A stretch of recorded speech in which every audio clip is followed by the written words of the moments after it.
द्रविडं त्वमेव त्वमेव सर्वं मम देव देवा। श्री गर्ग संहिता के विश्वजित खंड का 45वां अध्याय।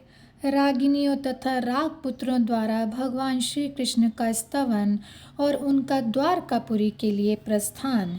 श्री नारद जी कहते हैं, राजन, तदनंतर भैरव आदि रागगण भगवान श्री हरि के सामने उपस्थित हुए और रूप के अनुरूप उनके प्रत्येक अवयव का दर्शन करके अत्यंत हर्षित हुए। श्री हरि के विग्रह में जिस जिस अंग पर उनकी दृष्टि पड़ती थी वहीं वहीं वह ठहर जाती थी। लावण्य विशेष का अनुभव करके वह वहाँ से हटने में समर्थ नहीं होती थी। भगवान श्री कृष्णचंद्र के उस अत्यंत अद्भुत रूप का दर्शन करके वे भी पृथक पृथक उसका गुणगान करने लगे। भैरव बोला, श्रीहरि के दोनों घुटनों का चिंतन करो, जिन्हें सदा अंक में लेकर कमला अपने कमलोपम करों से उनकी सेवा करती हैं। मेघ मल्लार ने कहा, सर्वव्यापी भगवान श्री कृष्ण की दोनों जांघें मानो कदली खंड हैं, सोने के खंभे हैं, तेज से पूर्ण हैं, अनुपम शोभा से संपन्न हैं तथा पीताम्बर से ढकी हुई हैं। उस वंदनीय उरु युगल का मैं ध्यान करता हूँ। दीपक राग ने कहा, भगवान के कटिभाग से नीचे जो संपूर्ण चरण हैं वे समस्त सुखों को देने वाले हैं तथा स्वर्ण की सी कांति धारण करते हैं। उन सुप्रसिद्ध चरणों का भजन करो। मालकोश बोला, भगवान श्री हरि की जो कमर है वह केश के समान अत्यंत पतली है और वे मनुष्यों की दृष्टि का मान हर लेती है, अर्थात उस कटी को देखने में दृष्टि समर्थ नहीं हो पाती। वह मंद मंद समीर के चलने पर भी अत्यंत कंपित होने या लचकने लगती है। इस प्रकार वे सबके चित्त को हर लेने वाली है। मैं विनम्र मस्तक से उसकी वंदना करता हूँ। श्री राग बोला, राधिका वल्लभ का जो नाभि सरोवर है उसका मैं अपने हृदय में प्रतिदिन ध्यान करता हूँ। वह पुष्कर कुंड के समान शोभा पाता है। त्रिवली रूप लहरों से उसकी मनोहरता बढ़ गई है और वहाँ की रोमावली ने कामदेव के क्रीड़ा कानन को तिरस्कृत कर दिया है। हिंदोल राग ने कहा, उधर में जो त्रिवली की पंक्ति है वह क्या अक्षरों की पंक्ति वर्णमाला है अथवा पीपल के पत्ते पर मोहन माला दिखाई देती है? क्या कमल दल पर कोई श्याम रेखा है या उधर में यह रोमावली फैली हुई है? भैरव राग की रागिनियाँ बोलीं, श्री कृष्ण हरि का जो पीताम्बर है वह दीप्तिमान इंद्रधनुष तो नहीं है। सोने के तारों की शिल्पकला द्वारा वह मनोहर ढंग से टका हुआ है। उसका ही भजन करो, वह मनुष्यों का दुख हर लेने वाला है।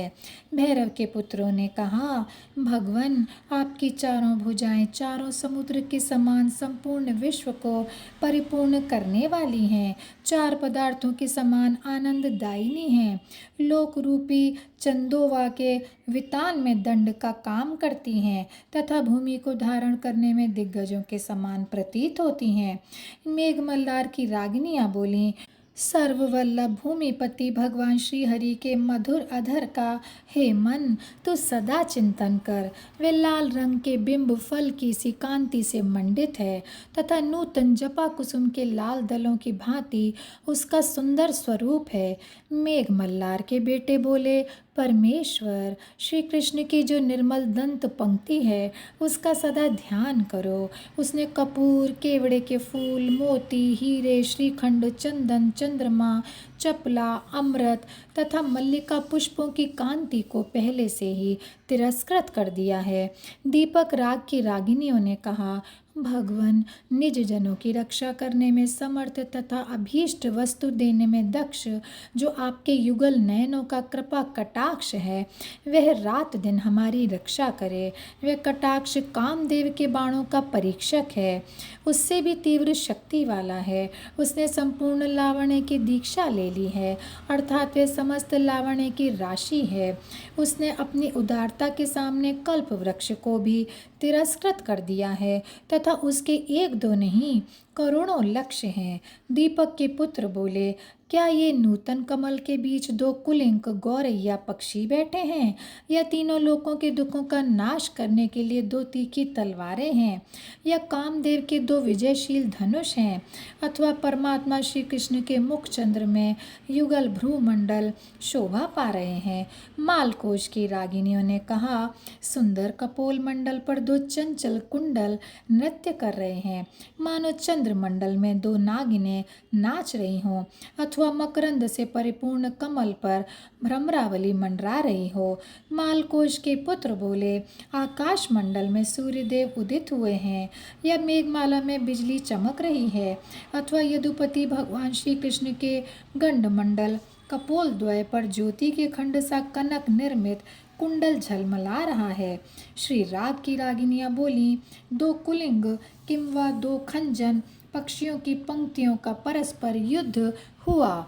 उनके मध्य में बीच बचाव करने के लिए प्रफुल्ल कमल पर एक तोता निकट आ गया है, जो अरुण बिंब फल को प्राप्त करने की इच्छा से वहाँ बैठा शोभा पाता है।